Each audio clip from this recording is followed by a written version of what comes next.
Hello and welcome to Todd Rolls Dice, where we have another Halo Flashpoint article. This is Thursday, this is the week of, is it Halo Week or week of Halo Flashpoint? Whatever we're calling it. But this one is a bit of a retrospective, a quick look back at Organised Play Season 0. Yesterday we got our look at Bluesky Raid Season 1, which is dropping in November. Looking forward to seeing more on that one. But how about we jump into Organised Play Season 0 recap?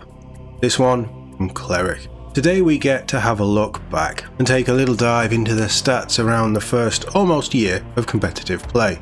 Since January, we've been seeing events being hosted worldwide, and it's been exciting and awesome to be involved in those on both a grassroots level and from behind the scenes. Earlier this year we launched our Halo Flashpoint Index with its built-in tournament system and list builder that has given us a wealth of information that we can use to help balance things out, as we've just done this week. And we talked about that earlier on in a different video. It's all on the Halo Flashpoint archive, the playlist. And in that time, we've welcomed over 20,000 registered users. Wow. We've created over 7,500 lists, very nice, and 174 events created. For the first year, and since April when this went into beta, they're impressive numbers. Certainly the registered users, that's really good. The question I see posted most on social media is, what would the top models be? Well, look no further because we have the data here. So this is using Season 0 data. The points and things have probably changed, but for UNSC players, we have the model breakdown and then the percentage of lists that it's been in. So obviously, number one, Spartan Deadeye with a DMR. Incredible model, incredible stats, an incredible shooting platform, rightly so. 65% of lists. Wow, that's a lot. But it is a solid utility piece. Spartan Mark 7 MA40 is at rank 2 in only 53% of lists. I thought that would be higher. That is such a good model with Tactician. Again, a solid platform. Really, really good. Spartan Gungnir with the M319 grenade launcher in 51% of lists at rank 3. That's impressive, but again, the grenade launcher is pretty nice. I'm interested to see how things will shape up with grenade launchers in Season 1, to be honest. And finally at number 4, the Spartan Brawler with a Bulldog.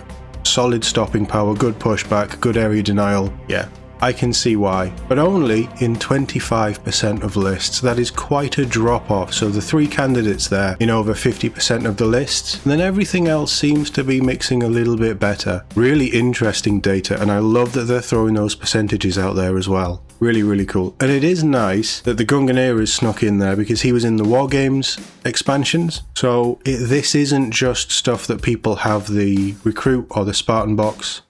This is a good mix of the models too, which is pretty good to hear. And then for the Banished players, I feel like this one is a little bit skewed, to be honest, because the Banished have only really been out for about 4 or 5 months now. But again, same system. Number 1. The Sangheili Mercenary with the Energy Sword, 74% of lists. Why wouldn't you? The quintessential Sangheili Mercenary. Everybody loves elites, everybody loves energy swords, you put the two together, 74% of people want it. Quite a big drop off for number 2, the Sangheili Mercenary with a Needler, 43% of lists. Quite a drop off, but again, it is just another iconic model and weapon.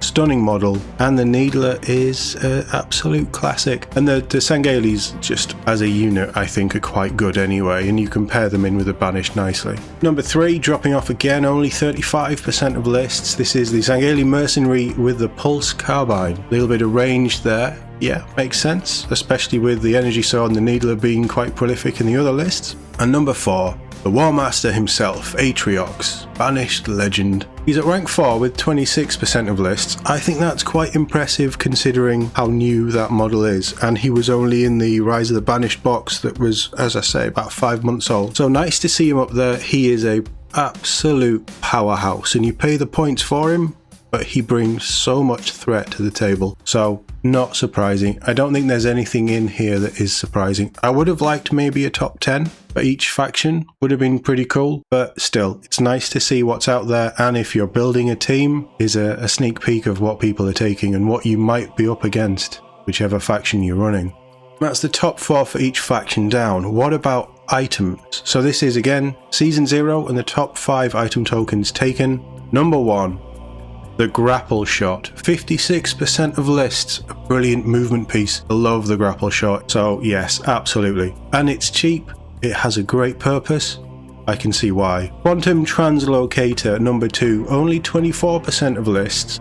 You've got to be quite skilled in how you use it, I think, but a really good utility piece. That has had some changes in Season 1, so we'll see how this settles down later. But again, not really that surprising. The Thruster, number 3, with 21% of lists. That surprises me. Really did surprise me. But again, it gives you that little bit of extra movement, so it makes sense. Threat Sensor in 20% of lists. That's quite low. I quite like the Threat Sensor. Again, it's had a few changes, so we'll see how this all settles out in Season 1's breakdown, if we get one, but I don't think that's a real surprise there. And then, number 5, in 19% of lists, the good old Health Pack.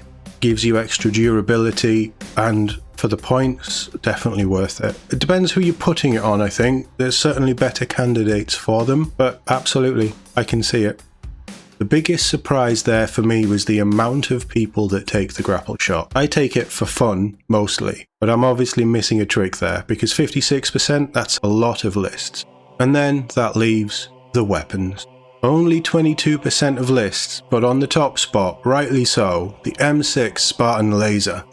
Hoorah! Gravity Hammer in the second spot, only 15% of lists. I thought more people would be taking Gravity Hammers. Energy Swords at 9% of lists at number 3, so a big drop off again. Fuel Rod Cannon, 8% of lists. And then the Covenant Carbine, 8% of lists. I'd say that's tied fourth there really, isn't it? Fuel Rod Cannon, Covenant Carbine, Energy Sword, Gravity Hammer, makes sense. Yeah, I like it, and they're all very strong weapons in their own right, and depending on which models you put them on, you can do a lot of damage. Spartan Laser gives you such good range as well.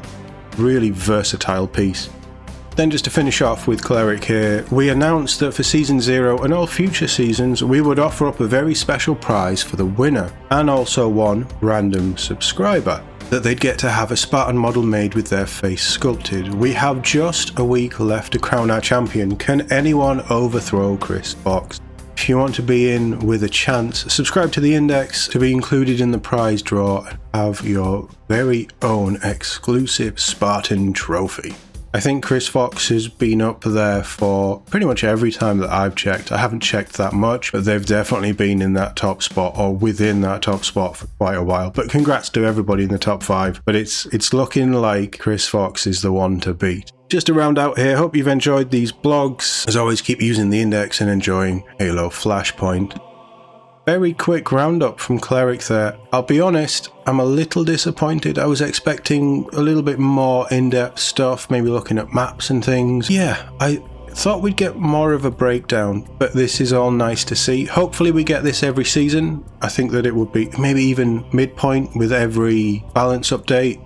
We get a little breakdown of what's being used as well. Would be really helpful to get our heads around these things. I think that these numbers for the app are fantastic. And it is such a great tool, so it's nice to know that it is being utilized, and in turn, by using the app, it means that we can feed them data and they can get an idea of the percentages of what's being used. So this is really, really good. Obviously, I am biased. Deadeye is my choice of helmet and has been since Halo 4. So the Deadeye, especially with the DMR, I like that mid-long range combat situation, so it makes absolute sense for Deadeye to be up there in my own personal bias. But are you surprised by any of these top 4 for each faction, and then our weapons and items? What's missing that you've been using most of? Let me know in the comments below. Hopefully we'll be back tomorrow with something. I do want to go through the ODSTs, but I am struggling to talk at the minute with this cold and just general issues with my voice, so bear with me. But we are going to go through those. They are now live, and hopefully soon we will have the ODST box that we can go through, take a look at these new miniatures and get an idea of what Feet First into Hell gives us as we move closer to the start of Season 1 proper and the future of Halo Flashpoint. If you enjoyed this, please leave a like, subscribe, do all the YouTubey things. It really does help out the channel. As always, thank you very much for watching, and I'll see you all in the next one.